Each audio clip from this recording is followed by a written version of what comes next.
ভালোবাসা তখনই আপনাকে সুখ দিবে যখন সেটা হবে সমানে সমান।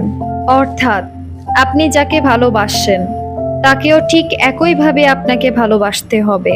আপনি যেমন আপনার ভালোবাসার কিংবা পছন্দের মানুষটাকে গুরুত্ব দেন, সময় দেন এবং তার যত্ন নেন, ঠিক একইভাবে তাকেও আপনার গুরুত্ব দিতে হবে, সময় দিতে হবে এবং যত্ন নিতে হবে।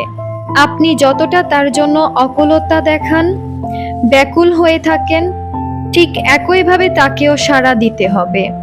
আপনার মতো করেই ঠিক তাকেও ভালোবাসতে হবে। একতরফা গুরুত্ব দেওয়া, সময় দেওয়া, এমনকি একতরফা ভাবে অকুলতা দেখালে আপনি কেবল হতাশায় ভুগবেন।